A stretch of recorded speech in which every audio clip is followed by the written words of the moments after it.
gavumenti yabugayo akusakira ag'ebyobufuzi muga sayansi ne tekinologiya nange Joan Tambabazi agafa ku muntu wa bulijjo nange Madeleine Lakeer agava mu kooti nange Eka Ronald nga bwe gali nange Joan Comfort Agazu agafa mu palamenti nange Kisaakye John amawulire ag'ebyobufuzi ag'eddiini ag'ebyemizannyo wonna mu malindirire buli ssaawa 2 ez'akawungeezi.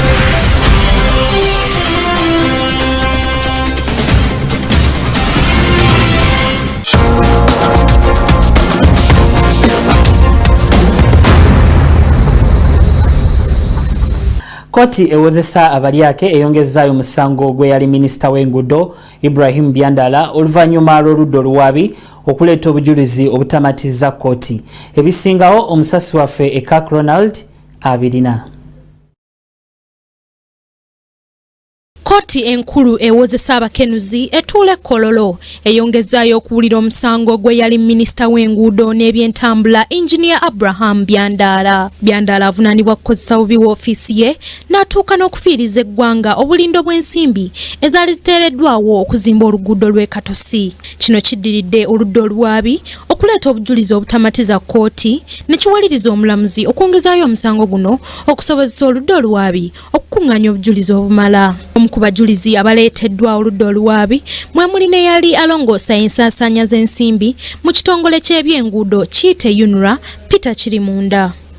Wakati mu kajojijoji w'ebibuuzo annyonnyodde nti okumanya kwe ku nteekateeka eno eyali ey'okuzimba oluguudo yajja oluvannyuma lw'okufuna alipoota eyali ekirambika nti kampuni eyo neya Itawu eyali eweereddwa endagaano okuzimba oluguudo yali terina bukugu bumala. Kirimunda ategeezezza nti kino kyamuwaliriza okugenda eri abakulu mu UNRA n'abannyonnyola ku alipoota eno n'abategeeza ng'amannya g'abaweereddwa endagaano bwe gaali gakontana n'ago agali mu biwandiiko byabwe oba giyite website.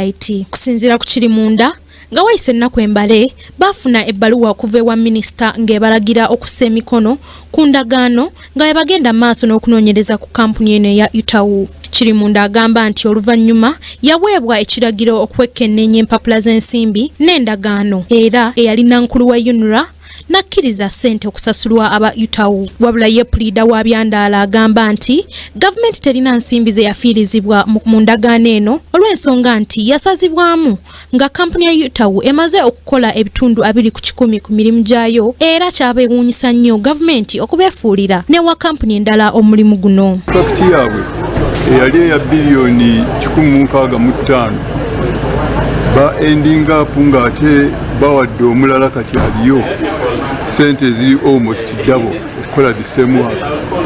Ate bwe babayimiririza nga bano abayitawo bakoze 20% of the value eya contract, so nga ate baali babasasuddeko 15% as advance. In short, what they are trying to say, agezaako gamba nti ne contract bagibayimiririza bano bayitawo be babanja kubanga omulimu gwe bakakola guli 20% ate nga advance gye babawa eri 15. Ng'ekyo gavumenti terina ssente yonna gye yafiirwa ku kiseera bwe babayimiririza. Byandala avunaanibwa n'abalala 5 okuva mu UNRA ne Itawu ng'era omusango guno gwakuddamu okuwulirwa nga 21 omwezi guno. Eggulire lino likusakiddwa Eka Ronald ku lwa Kingdom TV amalindirire. This is Kingdom TV.